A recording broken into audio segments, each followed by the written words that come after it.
Good afternoon and welcome to the Addiction Show. My name is Miller and I am an addict.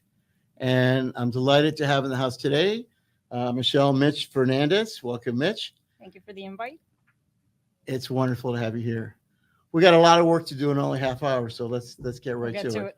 First off, all those initials in your name. Mm-hmm. Oof, it's like your own alphabet. Tell me what does it mean?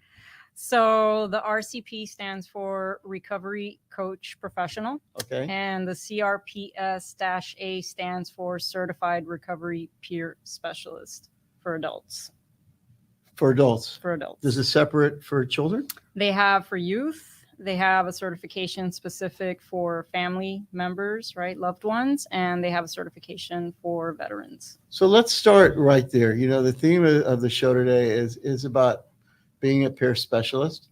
As I've been doing these shows, and this is our 10th show, I keep hearing about that's a big missing piece of the puzzle.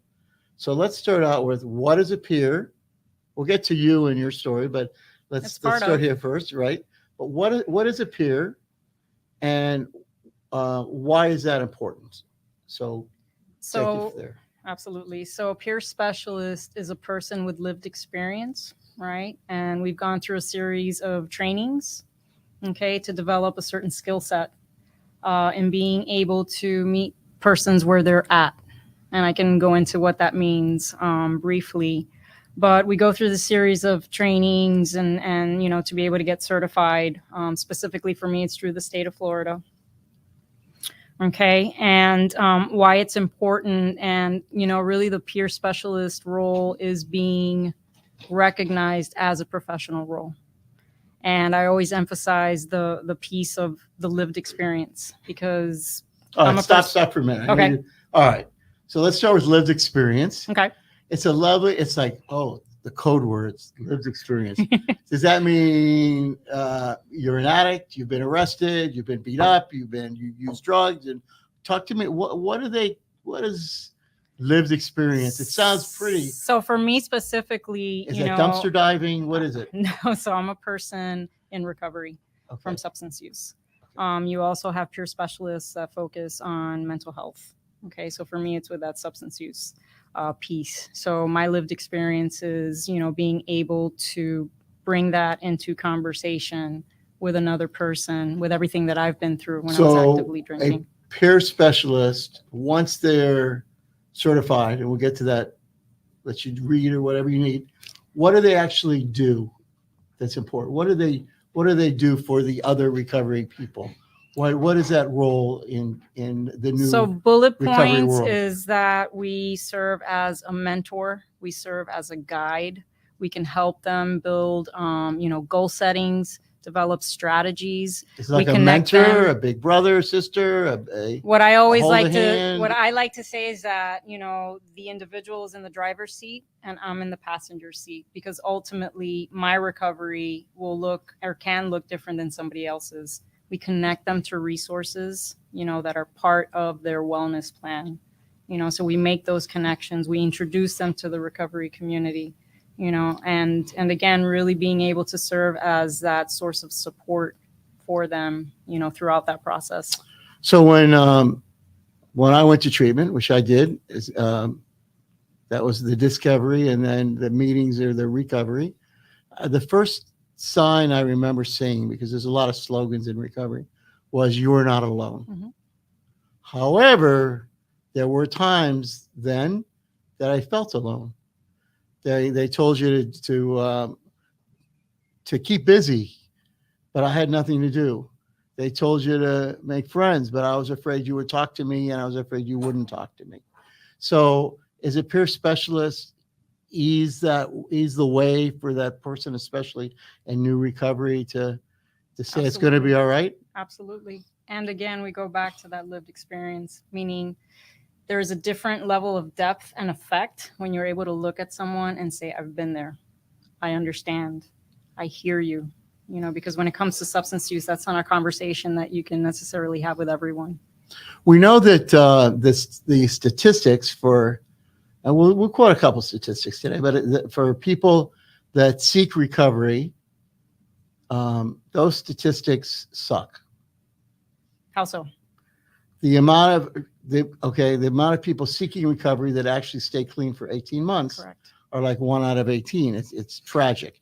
It is one of the goals of being a peer specialist to improve those numbers. Absolutely. And the term that's used often is bridging that gap, because statistically speaking, there's different numbers and percentages that are thrown out there, but someone leaving treatment, there's a 40 to 60% chance, some say 50 to 90% chance that they'll have a reoccurrence of use or relapse, which is a term that's I know words used. we're trying to get more and more politically correct, and that's fine. I think sometimes, like even the word lived experience, sugarcoats the reality of when you're using what actually goes on in the streets or whatever. Right. So how does a person become a certified peer specialist in the state of Florida, if you're interested in doing that? Absolutely. I mean, the main source is to go to the Florida Certification Board, and you can literally type up, on your search bar, CRPS, or Certified Recovery Peer Specialist, on the Florida Certification Board,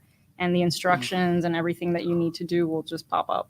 Or you can call this Mich, is your cue. Right? You Call can call Mich Mich at at Miami Recovery Project.org. Okay, and we'll have the number displayed Our to the producer, office, and I'd be more than happy to walk someone through that process. Yeah. Right. So you'll be the peer specialist to help the person be a peer specialist. Yes, and anybody else on the team, is able to, will be. And this is kind of a change. We have an advocate in Tallahassee now, a state senator from Tampa.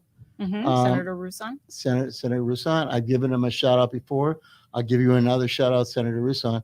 And he's recognized because, okay, you want to be a peer specialist? Oh, but you've had run-ins with the law. You've had this. No, you can't be a peer specialist. So it was self-defeating, and now they've kind of loosened those binds a little bit to allow, as long as you didn't do something real bad or you repented or whatever, to allow more people to be peer specialists. Absolutely. I mean, that was people do change, right? 100%. You have something you wanted to read? Yeah, I actually wanted to read the bill that was passed, which is 282, and it specifically says here, mental health and substance use disorders, providing that the use of peer specialists is an essential element of a coordinated system of care and recovery from a substance use disorder or mental illness. And here it specifically says revising background screening requirements for certain peer specialists, requiring the Department of Children and Families to designate managing entities to conduct or contract for training for peer specialists. And there's some more verbiage, but that just goes alongside with what, and it really releases some blocks and barriers, because it truly is an important role, and we need more, and, to make the process easier and not harder, especially for folks that, want to help. I think I know there's a lot of people in recovery that have never heard the term peer specialist. And Tommy's mentioned to me that he believes that this is a big missing piece of the puzzle. So I now have a vision of a bunch of recovering people as part of their service work to take the time and effort to be peer specialists and to give back that which they've been so freely given. Would you agree? I agree. Okay. So now that we've done that, let's take a breath. That's our peer specialist commercial. Speaking of commercials, I want to thank our sponsor today. We do have a sponsor, the Dental Boutique of South Miami, Dr. David Kabanzan. And this isn't a casual thing. I know when I got clean, the first thing I wanted to do when I kind of could come to is get my teeth cleaned, because I'd showered and I was clean, but my teeth were still yucky. And Dr. Kabanzan more than succeeded in that. If we could do a brief discussing the before and, oh my goodness, and the after, like George Clooney here. If you're having a problem with your teeth, if you don't know where to turn to the Dental Boutique of South Miami, Dr. David Kabanzan. There's a number up there. Give him a call, and shout out to Dr. David. We appreciate your good work. The other before we get into your stuff personally, we're going to get there. I do want to talk about the starfish. We did that the other day. That's our logo. And so a man's walking along the beach, and there's starfish everywhere. And he sees a little girl, and she's picking them up, and she's throwing them back in the water. And he says, little girl, he says, what are you doing? And she says, well, the tide went back in, and these starfish got left in the sand. And unless they get back in the water, they're going to burn up from the sun and they'll die. So I'm throwing them back in the water. And he looked down the beach and he shook his head and he says, little girl, he says, there's thousands of starfish. What you're doing is just not going to make a difference. And she picked up another starfish and she threw it back in the water. And she says, it did for that one.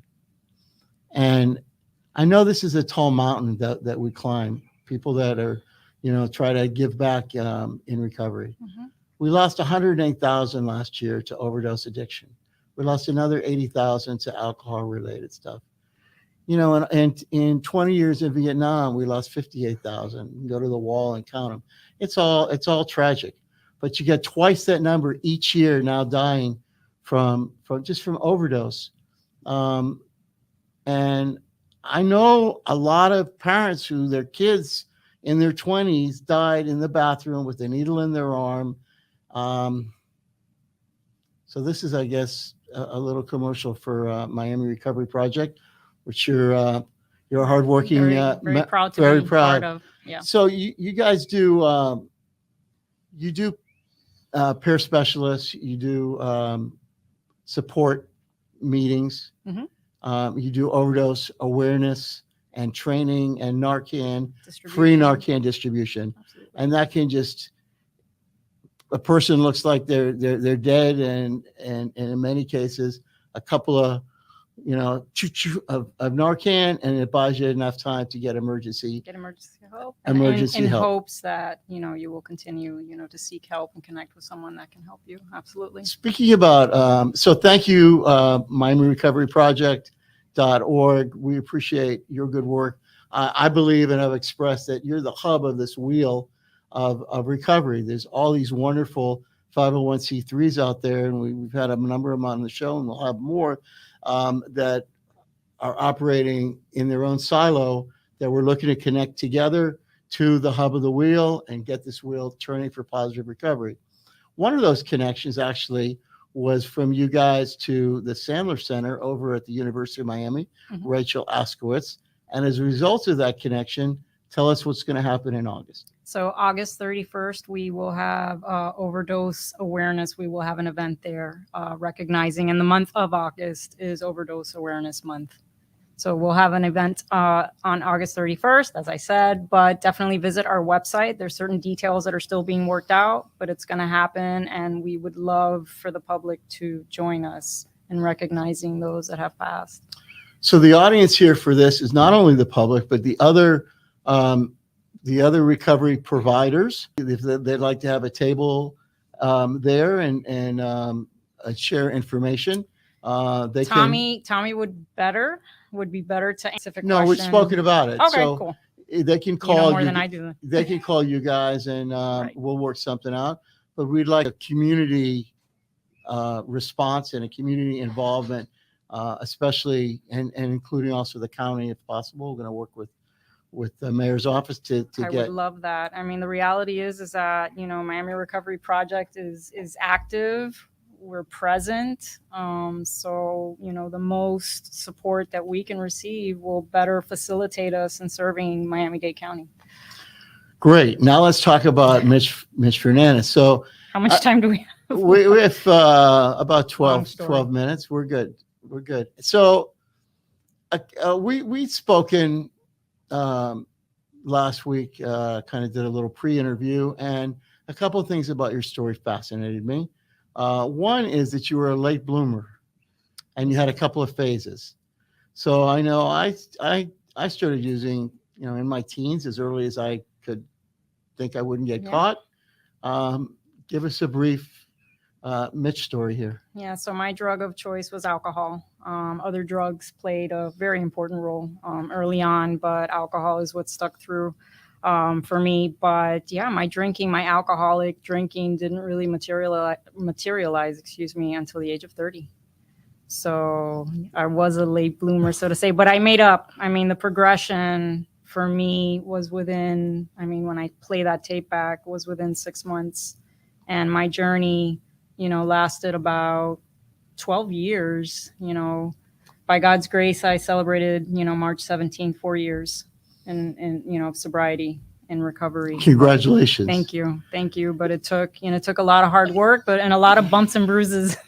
I wanted to bring that up because there is no one alcoholic. There's not a one addict. Everybody has their own path to become a pickle and then can't be a cucumber again. And you don't have to start as a kid. You can start in middle age or even in old age. And at some point, whether it's genetic or you just worked at it real hard. There's different factors that go into it. And like I said, for me, our stories differ. However, we do have those common threads. So in some way, shape, or form, for those 28, 29 years, I was able to kind of manage my life. But I got to a point. So what happened that you jumped off the cliff? I just found that will definitely need a few more minutes than what we got. But, I basically found myself at a point in my life that, and it was different circumstances that I didn't know how to manage. And there were a few things that were out of my control. And alcohol was accessible, and it allowed me to disconnect really from the anxiety, from the fear that I was experiencing, from the stress. It just allowed me to check out. And my circumstances didn't really change until much further down the road. So again, alcohol just really jumped. So you said you had a phase 1 and then a phase 2? Yeah, phase 1, I always call it my dark phase. And why do you call it that? I call it my dark phase because, within those, 6 years or so, I literally got to a point that I lost any semblance of hope. And that's dark. Where were you living at that point? You were in the streets? Were you home? Where were you? I was still in a relationship at that time. So we were kind of moving from place to place, so there was a lot of moving. But, going back to your question, that loss of hope, I think that any human being that's walking this earth without any semblance of hope, that's a very dangerous road to walk, and it was, for me, it was just complete self-destruction. And then there was a glimmer of light, and, my family was able to connect me to, some resources, and it helped me. It helped me for a little bit, but I wasn't quite ready to, give up alcohol. I thought I could manage it, and, I was going to become this functioning alcoholic and everything was going to be fine. And that was the second phase. So that was a term that, for those in recovery, understand as the insanity. And, here I am trying to keep the job, not let anybody know what's going on, because there was the loss of relationships and loss of, work, loss of pretty much, any money that I had, and ultimately almost loss of life. My solution on July 6th of 2013, which, we're coming up to that anniversary, was, me taking, Remind me to get your card. Me trying to take my own life. That was my solution during that dark phase. Were you serious about it, or how did that? You were hopeless. Kind of bring us there. Was I serious about it? What I wanted was relief. Relief. I wanted. You want to feel. I didn't want to hurt myself anymore, and I didn't want to hurt anybody else anymore. So how do you go from that, from being sick and tired of being sick and tired? How do you put that hope back, that little glimmer, that like, gee, maybe it can be okay? Where does it go from total helplessness and darkness to a glimmer of light, a light at the end of the tunnel, and then things getting better? Honestly, it was coming to this realization of all the other individuals that have walked this path before me, with those connections, and folks reaching out, wanting to support, wanting to help, being able to get to a point to see that through them, until I started to believe it and say, okay, you know what, there's something to this.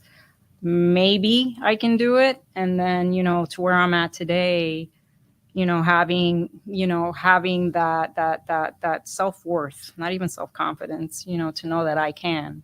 And it You still feel takes pretty work. good about, well, some days are better than others. Absolutely. When I got clean, I thought that every day would be roses and daffodils, and earth people, it's not, they have shitty days too, right? So 100%. And I try, whatever I try to put out there is from a positive perspective. I try, from a positive perspective so it can motivate others. But the reality is that I'm a human being, and there are those days or those weeks that, I'm human. So, we started talking about all the initials after your last name. I'm going to throw some other initials at you. LGBTQ plus. Yes, I'm very familiar. Okay. Yeah, I'm proud to say that I am part of the LGBTQ plus community. It's Pride Month. And talk about your experience as a gay person in recovery, and we're going to do this for those other people that represent those initials that perhaps are struggling as to what to do next.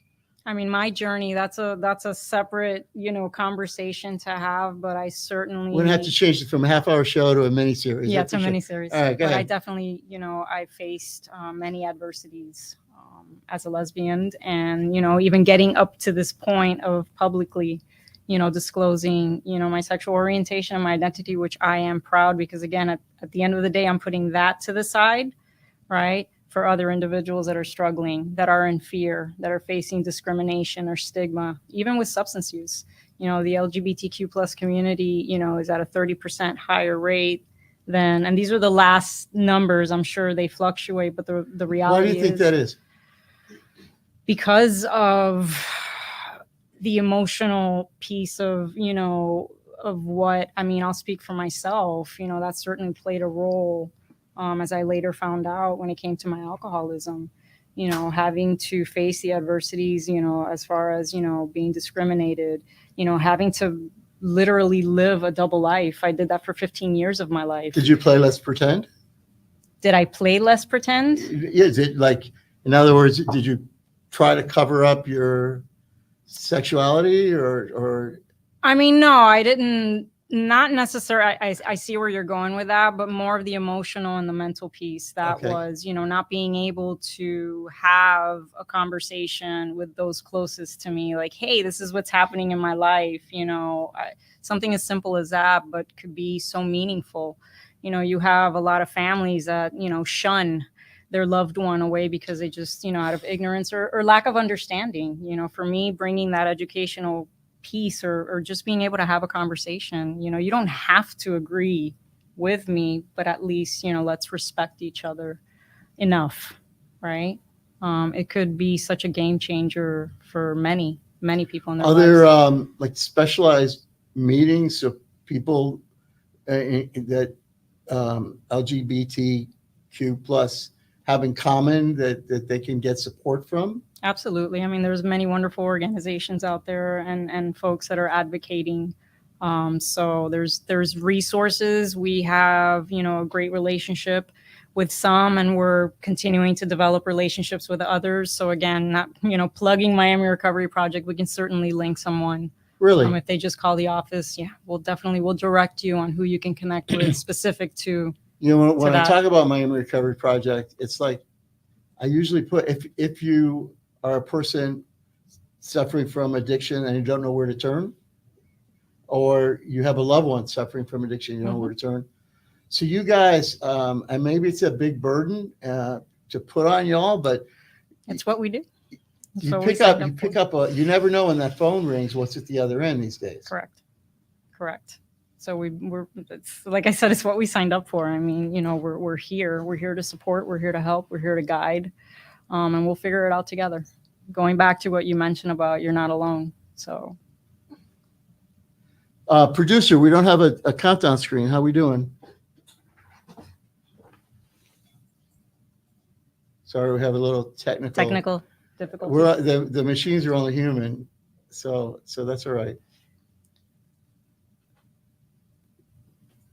There you go. Thank you. So we have a few minutes left. So what else do you want to share about who you are or what you do? Like, this is kind of a chance to let the world know a little bit more about Mitch. Um, what are your goals, your visions? I know you've got another business on the, kind of churning, and where do you see yourself in a couple of years? Oh wow, things are changing day to day for me. But you know what, Mitch is just, we talk about purpose, right? And finding purpose. And I can honestly say that I have found my purpose, and that's pretty huge, that despite everything that I have experienced, it's gonna serve.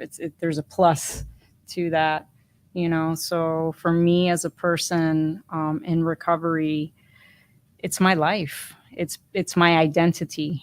And just being able to, a journey that I had to take was discovering my worth. We talk about this, becoming our true self. Who is that? True or authentic or authentic genuine. self, So what you see with me is what you see is what you get. I wear my emotions on my sleeve for the most part. Yeah, I'm just very grateful. I had an occasion, I guess about a month ago, to turn to you for help with a friend of mine I used to work with. Right. And I said, well, I'm in recovery like a bunch of mango seasons, and I know all this stuff, and but Mitch, she knows the technical things, and the reality is that what you do is a result of training and studying and knowing those resources, and you picked up pieces I didn't even know were there, and handled the situation, which I'm grateful for. So people talk about layers of the onion, and I'm still got a few layers of I'm the still onion. peeling. Are you? I am. You peel one, and then it's like, oh, I was afraid, here's another one that I got to peel. Not now, but there was a point that if you peeled enough layers off, there'd be nothing there. I really had that. It's supposed to be about you, but I had that fear, and it's just I don't know. Maybe there's really nothing inside. Maybe it's just emptiness. I don't believe that, I can look at it from a spiritual perspective, but when you peel back, what we have is that core, that's that depth, and that's unique to each and every one of us. So no, it's kind of groovy. It is kind of groovy. And from the first time I met you, I saw this like light shining from inside out. And it's like, thank you. Oh, this is a cool person. I want to, I want to get to know her, and professionally and as a friend also. I appreciate that. We're gonna wrap up. So first, I want to go back and thank our sponsor again, Dr. Kabanzan. Thank you, David. Dr. David. We don't have to show the bad teeth. We can just show the website. Keep those bad teeth. I'm sure there's people listening that have just as bad or close to bad. Call Dr. David. Get that fixed. I want to thank you for coming on the show. Thank you. Today wasn't about Miami Recovery Project, but we needed to mention it, and I shout out to Tommy and just the wonderful work that it's fulfilling to me as an unpaid advocate for you guys. Every time I can put you guys together with another provider, with another, put another piece in this 1,000-piece puzzle. And we're very grateful for that. No, well, you got to hear it. So thank you. Absolutely. All right. I had a spiritual leader that said, how you're giving gifts for Christmas or Hanukkah, or you give gifts to little kids, to your nieces or nephews, and you take great pleasure in watching them open those gifts. And sometimes it's okay for you to be the one opening the presents. So I'm still learning and at being able to handle compliments. Same here. It's tough. Yeah. People say nice things. You ever go to speak, people say nice things, and you kind of look around. It's like, who the heck are they talking about? I also want to give a shout out, as I do at every show, to my son, Josh Myers. Josh is in the Air Force. Sergeant Josh Myers in Germany, United States Air Force. And I thank you for your service, son. And be safe. Thank you for your service. 100%. Thank you, Mitch. We're out. Appreciate it.